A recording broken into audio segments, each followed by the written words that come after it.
ಇಂತಹ ಮಹಾನ್ ಪುರುಷರ ಚರಿತ್ರೆಯನ್ನ ಮತ್ತು ನೈಜ ಅಂಬೇಡ್ಕರ್ ವಾದವನ್ನ ಈ ದೇಶಕ್ಕೆ ಪರಿಚಯಿಸಿಕೊಟ್ಟಿರ್ತಕ್ಕಂತಹ ಮಾನ್ಯವರ ದಾದಾ ಸಾಹೇಬ್ ಖಾನ್ಸಿರಾಮ್ ಸಾಹೇಬರನ್ನ ಈ ಸಂದರ್ಭದಲ್ಲಿ ನೆನೆಯುತ್ತಾ ಬೆಳಗ್ಗೆ ಸಾಕಷ್ಟು ಬಹಳ ಅರ್ಥಪೂರ್ಣ ವಿಚಾರಗಳನ್ನ ಚರ್ಚೆ ಆಗಿದ್ದಾವೆ ಅಂತ ಹೇಳಿ ಭಾವಿಸ್ತೀನಿ. ಬಂಧುಗಳೇ, ಛತ್ರಪತಿ ಶಾಹು ಮಹಾರಾಜರು ಕರ್ನಾಟಕಕ್ಕೂ ಕೂಡ ಬಹಳ ಒಂದು ಸಂಬಂಧ ಇದೆ. ಮೂಲತಃ ಅವರು ತಮ್ಮ ಪ್ರಾಥಮಿಕ ಶಿಕ್ಷಣ ಕೂಡ ಕರ್ನಾಟಕದಲ್ಲಿ ಮುಗಿಸಿರ್ತಕ್ಕಂಥವ್ರು. ಅವರು ಮೂಲತಃ ಅವರೇನು ಕ್ಷತ್ರಿಯ ಸಮಾಜದವರೇನಲ್ಲ, ಅವರು ಒಬ್ಬ ದತ್ತು ಪುತ್ರ. ಅವರ ಮೂಲ ಹೆಸರು ಯಶವಂತರಾವ್ ಅಂತೇಳಿ. ಅವರು ದತ್ತು ಪುತ್ರರಾಗಿದ್ರು.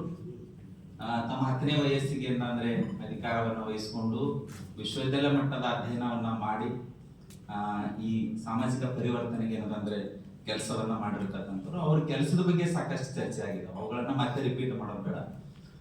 ಅದೇ ರೀತಿ ಬಾಬಾ ಸಾಹೇಬ್ರ ಜೊತೆಗೂ ಕೂಡ ಬಹಳ ಆತ್ಮೀಯವಾಗಿರ್ತಕ್ಕಂತಹ ಸಂಬಂಧ ಅವರದಾಗಿತ್ತು.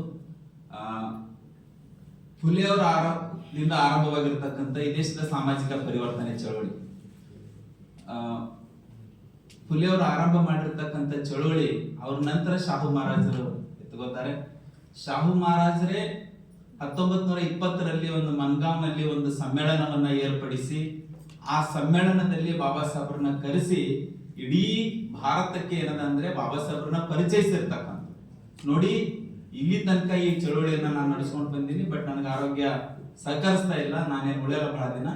ನನ್ನ ನಂತರ ಈ ಚಳವಳಿಯನ್ನ ಯಾರು ಮುನ್ನಡೆಸ್ತಾರಂದ್ರೆ ವಿದೇಶಕ್ಕೆ ಹೋಗಿ ಓದ್ಕೊಂಡು ಬಂದಿರತಕ್ಕಂಥ ಭೀಮರಾವ್ ಅಂಬೇಡ್ಕರ್ ಅಂತ ಹೇಳಿದ್ದಾರೆ.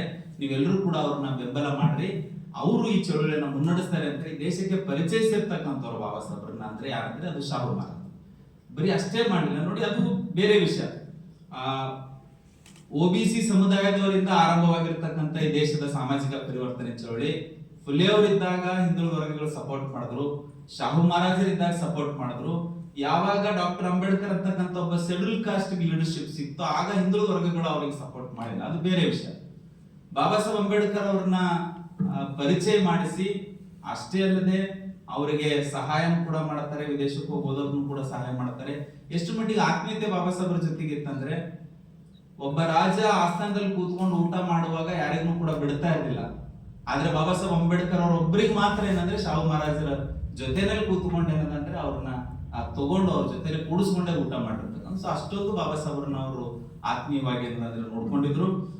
ಬಾಬಾ ಸಾಹೇಬ್ರು ವಿದೇಶದಲ್ಲಿ ಓದುವಂತ ಸಂದರ್ಭದಲ್ಲಿ ಬಾಬಾ ಸಾಹೇಬ್ರ ಕುಟುಂಬಕ್ಕೆ ಬಡತನ ಇತ್ತು. ಆ ಸಂದರ್ಭದಲ್ಲಿ ರಮಾತಾಯಿ ಯಾವತ್ತೇ ಕಾರಣಕ್ಕೂ ಕೂಡ ಯಾರ ಹತ್ರನೂ ಕೂಡ ಕೈ ಚಾಚಿದವರಲ್ಲ. ತನ್ನ ಗಂಡ ವಿದೇಶದಲ್ಲಿ ಇದ್ರು ಕೂಡ ಅವ್ರ ಗಂಡನಿಗೆ ಅವರೇ ದುಡ್ಡು ಕಳಿಸಿದಾರ ಹೊರತಾಗಿ ಯಾರ ಹತ್ರ ಕೈ ಚಾಚಿದವರಲ್ಲ. ಬಾಬಾ ಸಾಹೇಬ್ರ ಕುಟುಂಬದ ಬಡತನವನ್ನ ಗಮನಿಸಿರ್ತಕ್ಕಂಥ ಶಾಹು ಮಹಾರಾಜರು ಒಂದಿಷ್ಟು ದುಡ್ಡನ್ನ ರಮಾತಾಯಿ ಕಳಿಸ್ಕೊಟ್ಟಿರ್ತಾರೆ. ಆದ್ರೆ ಆ ತಾಯಿ ಆ ದುಡ್ಡನ್ನ ಮುಟ್ಟದೆ ವಾಪಸ್ ಶಾಹು ಮಹಾರಾಜರಿಗೆ ಕಳಿಸಿರ್ತಾರೆ. ಸೊ ಶಾಹು ಮಹಾರಾಜರು ಬಾಬಾ ಸಾಹೇಬ್ರಿಗೆ ವಿದೇಶದಲ್ಲಿದ್ದಾಗ ದೂರವಾಣಿ ಮೂಲಕ ಮಾತಾಡಿ, ನೋಡಿ ಅಂಬೇಡ್ಕರ್, ನಿಮ್ಮ ಮನೆಯವ್ರಿಗೆ ನಾನು ದುಡ್ಡು ಕಳಿಸಿದ್ರು ಕೂಡ ಅವ್ರು ತಗೊಂಡಿಲ್ಲ, ವಾಪಸ್ ಕೊಟ್ಟಿದ್ದಾರೆ ಅಂತ. ಆಗ ಬಾಬಾ ಸಾಹೇಬ್ರು ರಮಾತಾಯಿಗೆ ಮಾತಾಡಿ, ಶಾಹು ಮಹಾರಾಜರ ಬಗ್ಗೆ ಎಷ್ಟು ಗೌರವ ಇತ್ತು ಬಾಬಾ ಸಾಹೇಬ್ರು ಇದ್ರೆ, ನೋಡ್ರಮ್ಮ, ಶಾಹು ಮಹಾರಾಜರ ಅಂತವ್ರು ದುಡ್ಡು ಕೊಟ್ಟರು, ಅವ್ರು ವಿಷ ಕೊಟ್ಟರು ಕೂಡ ತಗೊಳ್ಬೇಕು, ನಾವು ಅಷ್ಟೊಂದು ನಂಬಿಕಸ್ಥರ ಹಾಜರಿದ್ದಾರೆ ಅಂತಕ್ಕಂಥ ಸಂಬಂಧವನ್ನ ಬಾಬಾ ಸಾಹೇಬ್ರು ಏನಂದ್ರೆ ಹೇಳ್ತಾ ಬಂದ್ರು. ಮತ್ತೆ ಇವತ್ತಿನ ಈ ಕಾರ್ಯಕ್ರಮದಲ್ಲಿ ಬಹುಶಃ ನನ್ನ ಅನಿಸಿಕೆ ಏನಂತಂದ್ರೆ, ನೋಡಿ, ವ್ಯಕ್ತಿಗತ ಗುಣಗಾನ ಮಾಡೋದಕ್ಕೆ ಸೀಮಿತವಾಗಬಾರದು ನಮ್ಮ ಸೆಮಿನಾರ್ಗಳು.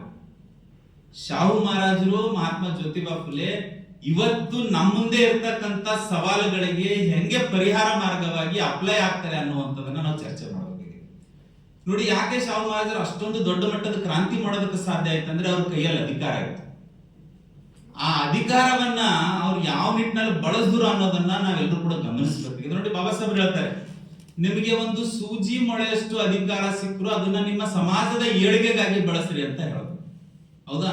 ಸೊ ಶಾಹು ಮಹಾರಾಜರ ಅಧಿಕಾರ ಸಿಕ್ಕಾಗ ಯಾರ ಹತ್ರನೂ ಕೂಡ ಬೆಗ್ ಮಾಡಿಲ್ಲ, ಯಾವುದೇ ಬ್ರಿಟಿಷ್ ಸರ್ಕಾರಕ್ಕೆ ಮನವಿ ಮಾಡಿಲ್ಲ, ಏನ್ ಮಾಡ್ಬೇಕಾಗಿತ್ತು ಅದನ್ನ ಮಾಡಿದ್ರು. ನೋಡಿ, ಯಾವ್ಯಾವ ಪ್ರಮುಖ ಹುದ್ದೆನಲ್ಲಿ ಬ್ರಾಹ್ಮಣರಿದ್ರು ಆ ಹುದ್ದೆನಲ್ಲಿ ಬ್ರಾಹ್ಮಣರನ್ನ ಸರಿಸಿ ಎಲ್ಲಾ ಅಸ್ಪೃಶ್ಯರನ್ನ ತುಂಬತಕ್ಕಂತ ಕೆಲಸ ಮಾಡಿದ್ರು. ಇವತ್ತು ಸರ್ಕಾರ ನಡೆಸ್ತಕ್ಕಂತ ಅಧಿಕಾರಿಗಳಿಗೆ ಈ ಅಂಶ ಏನಿದೆಲ್ಲ ಅಪ್ಲೈ ಆಗ್ಬೇಕಾಗಿದೆ. ನೋಡಿ, ನಾವೆಲ್ಲರೂ ಕೂಡ ಬಹಳ ಚೆನ್ನಾಗಿ ವರ್ಣನೆ ಮಾಡ್ತೀವಿ. ಗಂಗಾರಾಮ್ ಕಾಂಬ್ಳೆಗೆ ಶಾಹು ಮಹಾರಾಜರು ಹೋಟೆಲ್ ತೆಗೆದುಕೊಟ್ರು, ಆ ಹೋಟೆಲ್ ನಲ್ಲಿ ಅವರೇ ಟೀ ಕುಡಿದು ಬಂದ್ರು. ಅದೆಲ್ಲ ಇವತ್ತಿನ ನಮ್ಮ ಸರ್ಕಾರಗಳಿಗೆ ಏರ್ಪೋರ್ಟ್ ನಲ್ಲಿ ಹೋಟೆಲ್ಗಳಿಗೆ ಅಸ್ಪೃಶ್ಯರಿಗೆ ನೀವು ರಿಸರ್ವೇಶನ್ ಕೊಡು, ದೊಡ್ಡ ದೊಡ್ಡ ನಗರಗಳಲ್ಲಿ ದೊಡ್ಡ ದೊಡ್ಡ ಸ್ಥಾನಗಳಲ್ಲಿ ಅವರಿಗೆ ಹೋಟೆಲ್ ತೆಗೆದಕ್ಕೆ ನೀವು ಅವಕಾಶ ಮಾಡಿಕೊಡ್ರಿ. ಆ ಹೋಟೆಲ್ಗಳಿಗೆ ಪ್ರಧಾನಮಂತ್ರಿ ಮುಖ್ಯಮಂತ್ರಿ ಬಂದು ಟೀ ಕುಡಿ, ಅವಾಗ ಏನಂದ್ರೆ ಸಮಾನತೆ ಬರೋದಕ್ಕೆ ಸಾಧ್ಯತೆ. ಸೊ ಆ ನಿಟ್ಟಿನಲ್ಲಿ ನಮಗೆ ಶಾಹು ಮಹಾರಾಜರು ಅಪ್ಲೈ ಆಗ್ತಾರೇನೋ ಅಂತಕ್ಕಂಥ ನನಗನ್ನಿಸ್ತಾ ಇದೆ. ಸೊ ಅದಕ್ಕಾಗಿ ಇವತ್ತು ಯಾರೆಲ್ಲ ನಾವು ಅಧಿಕಾರದಲ್ಲಿದ್ದೀವಿ, ಇನ್ನೊಂದು ನಂದು ಅವ್ರು ಹೇಳಿದ್ರು, ಫುಲೆ ಅವರಿಗೆ ಕೇಸರೀಕರಣ ಮಾಡಕ್ ಆಗ್ತಾ ಇಲ್ಲ, ಶಾಹು ಮಹಾರಾಜರಿಗೆ ಕೇಸರೀಕರಣ ಮಾಡಕ್ ಆಗ್ತಾ ಇಲ್ಲ, ಬಾಬಾ ಸಾಹೇಬ್ರನ್ನ ಕೇಸರೀಕರಣ ಮಾಡೋದು ಕಷ್ಟ ಅಂತ. ಫುಲೆ ಶಾಹು ಅಂತಕ್ಕಂತಹ ಮಹಾನ್ ಪುರುಷರನ್ನ ಈ ದೇಶಕ್ಕೆ ಪರಿಚಯಿಸಿದ್ದು ಬಹುಜನ ಚಳುವಳಿ. ಸೊ ಹೀಗಾಗಿ ಅವ್ರನ್ನ ಅಷ್ಟು ಈಸಿಯಾಗಿ ಕೇಸರೀಕರಣ ಮಾಡಕ್ ಸಾಧ್ಯ ಇಲ್ಲ. ಗೋಲ್ವಾಳ್ಕರ್ ಅಂತವ್ರು ಮತ್ತೊಬ್ಬರಂತವ್ರು ಪರಿಚಯ ಮಾಡಿಲ್ಲ ಅವ್ರನ್ನ. ಸೊ ಅವ್ರನ್ನ ಪರಿಚಯ ಮಾಡಿದ್ದು, ಅವ್ರ ಚರಿತ್ರೆ ಪರಿಚಯ ಆಗಿದ್ದು ಅಂಬೇಡ್ಕರ್ ವಾದದ ಹಿನ್ನೆಲೆ ಮೇಲೆ ಆಗಿರೋದ್ರಿಂದ ಅವ್ರು ಎಂದಿಗೂ ಕೂಡ ಕೇಸರೀಕರಣ ಆಗಲ್ಲ. ಬಟ್ ನೀಲೀಕರಣ ಇದ್ದವರಿಗೆ ಇವರು ಪರಿಚಯ ಆಗಬೇಕು. ಬಹಳಷ್ಟು ಜನಕ್ಕೆ ಈ ವಿಷಯಗಳು ಗೊತ್ತಿಲ್ಲ.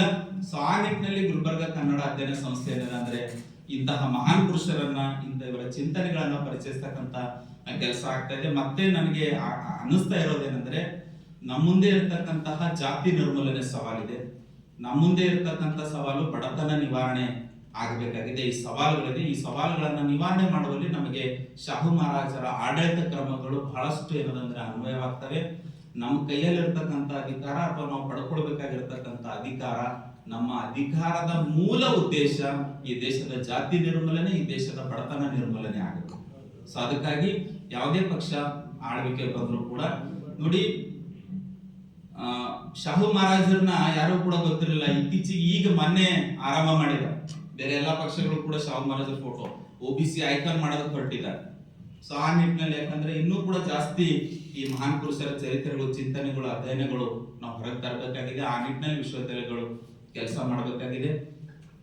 ಅಧಿಕಾರ ಬಂದ ನಂತರ ಮಹಾರಾಷ್ಟ್ರದ ಕೊಲ್ಲಾಪುರ ಪ್ರಾಂತ್ಯ ಕೆಲಸ ಮಾಡಿರ್ತಕ್ಕಂಥ ಶಾಹು ಮಹಾರಾಜರ ಹೆಸರಿನಲ್ಲಿ ಉತ್ತರ ಪ್ರದೇಶದಲ್ಲಿ ಯೂನಿವರ್ಸಿಟಿಗಳಾಗ್ತವೆ, ಉತ್ತರ ಭಾರತದಲ್ಲಿ ಅವರ ಅಧ್ಯಯನ ಕೇಂದ್ರಗಳಾಗ್ತವೆ. ಸೊ ಆ ನಿಟ್ಟಿನಲ್ಲಿ ನಮ್ಮ ಸರ್ಕಾರಗಳು, ನಮ್ಮ ಅಧಿಕಾರಿ ವರ್ಗ ಏನದಂದ್ರೆ ಚಿಂತನೆ ಮಾಡಬೇಕಾಗಿದೆ.